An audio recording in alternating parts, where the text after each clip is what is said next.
Well, Jonathan, are you homeless? That's the best transition I can come up with. That was the best you could come up with? Yeah, it was either are you homeless, but also your dick's out, and people only call you by your dick. That's the best. I'm Mike Penis. I'm named after my dad's penis. Time to go over the latest Hobo Johnson album, The Fall of Hobo Johnson. Hobo Johnson is a Sacramento rapper, singer-songwriter, vocalist, and frontman of Hobo Johnson and the Lovemakers. I don't even know why anybody bothers to remember the Lovemakers part. He only ever puts Hobo Johnson on everything. Yeah, it's like a Carvile and the Violators type deal. And who in early 2018 released a video entry for NPR's Tiny Desk contest, performing Peach Scone, which showcased his unique mixture of manic spoken word and his self-deprecating personality. The video went viral along with his previous album, The Rise of Hobo Johnson. And here we are, 2019. Hobo Johnson being one of the front runners of this weird crossroads between hip hop and alternative. Yeah. And Hobo Johnson surprised me last year with that single because I thought there's some crossover appeal that I think a lot of people are really interested in, because people usually like that mixture of hip hop and alternative, and we've been getting a weird mixture about it recently. And then Logic happened, and everybody said, "Yeah, let's never do that again." Yeah, Logic, and then we also got 93 Punk. And then people did it again, and we got 93 Punks. So I was really interested to see where this like crossover styles was, because I think he was a very manic personality. I wanted to know if that would stay par for the course, because at some point I feel like he was going to run out of energy, because he had 3 juice pouches and he was reckless. So I wanted to see if he was going to crash after the 3 juice pouches. The sugar high came down. And I think for this album, I think it kind of follows suit to that weird ass metaphor I just made, because I think for the most part, it starts off pretty strong, but I think in the end, he kind of loses focus of what makes him so interesting. I think he does and doesn't, because he keeps a lot of the self-deprecating and a lot of the like somber, like reminiscing about relationships, but he kind of moved past the whole like why will nobody date me thing to like, oh, this is why nobody will date me, where he's always had self-reflection, but it's always seemed self-reflection with like a little bit of a filter of like him trying to not see himself as the bad guy. And now he's kind of like taking a step back and kind of recognizing where he sometimes is the bad guy. Yeah. I think there's a lot of moments on here that are very smart, but I also think there are moments on here that are just like, I think he's trying to empathize with things that...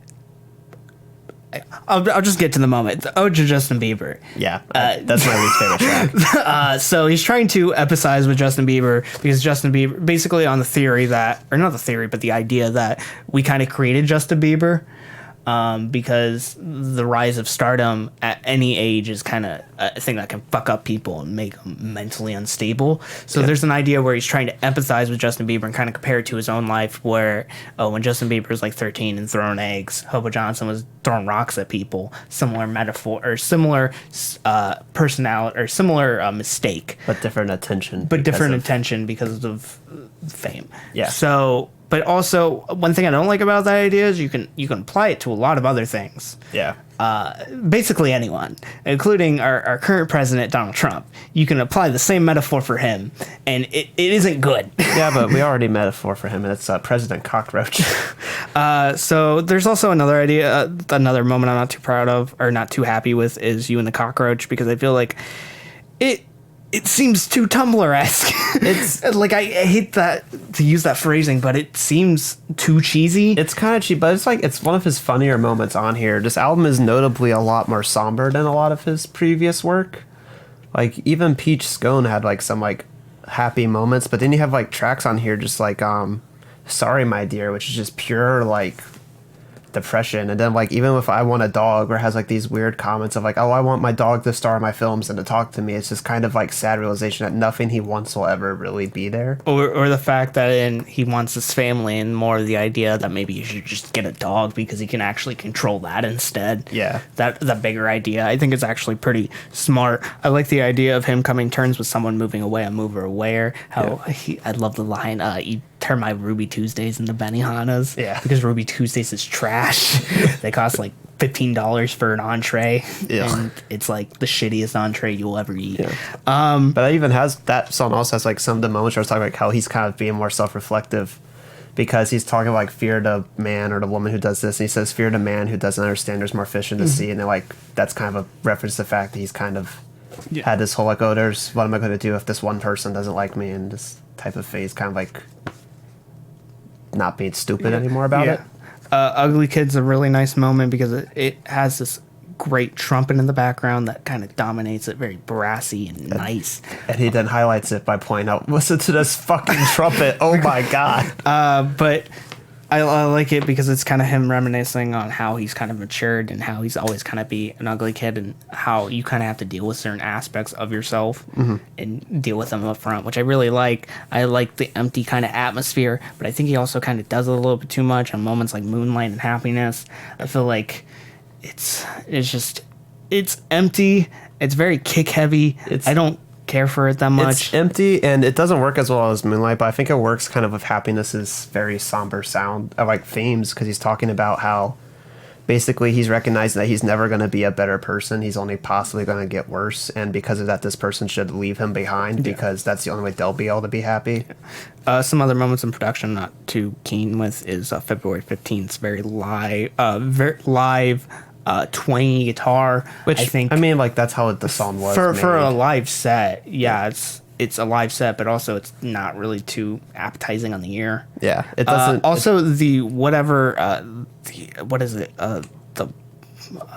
Not, I wanted to say Barcelona, but that's not the Spanish influence on Ode to Justin Bieber. I can't think of the style. The very Latin flair of Ode to Justin Bieber really comes through, and it's really annoying to make that track even more annoying, where I think Hobo Johnson is just way too loud. And I think on the end, I'm just kind of confused on the mix of things, because I feel like he has a really strong start, but it kind of falls through because I feel like we're almost getting too much of him on this project. Yeah, there's definitely a couple like handful of like tracks. Like February 15th was already pretty much a single. Yeah. Long before this, of like a live thing. You could have just kept it that way and it would have made no difference. Maybe do what you did with Peach Scone, where you like made an actual studio version of it later. It didn't need to be on this album. Oh, the Justin Bieber's just pretty blatantly like the weakest link on this whole album. And so like if you pretty much removed those two tracks, I feel like this album would have been just super strong, because even going from like All in My Head to Sorry My Dear makes a lot of sense. I can understand why you think that, but for me, I feel like we're missing some key component. I don't know what it is, but I feel like something is lacking to where it just seems more like an emo focused writing style. There's not much, I don't think really works for him, because there's an element or atmosphere that something is missing. There's a lot of like his former like rapping stuff that's not here anymore. Like you have Subaru Crosstrek, which is an amazing track. It's a fucking great track about him talking about how he just bought a Subaru Crosstrek, and talks about how he like is dealing with his own like self-deprecating qualities, and also how he encounters someone with road rage, and their child sees that he's just a piece of shit. And like the whole like buying a Lamborghini is just like a very clear like desperate attempt to fill like an insecure void. Yeah, but he brags up the fact that he bought a Subaru Crosstrek, so like something that's pretty base. Like it's more high end, but like it's not that high end. Yeah, high end to me. Well, me too. Yeah, I like ideas on this, but I feel like once we get into the second half, it just becomes a little bit too much, and there's a key element of what makes this first half work so well for me that is missing.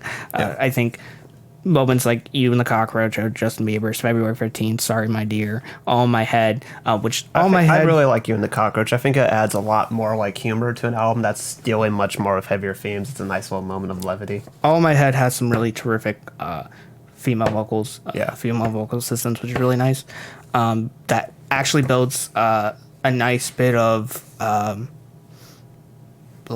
intensity to the track, which I think is really cool, but I'm just not too keen on some of the repeating themes that are appearing on this album.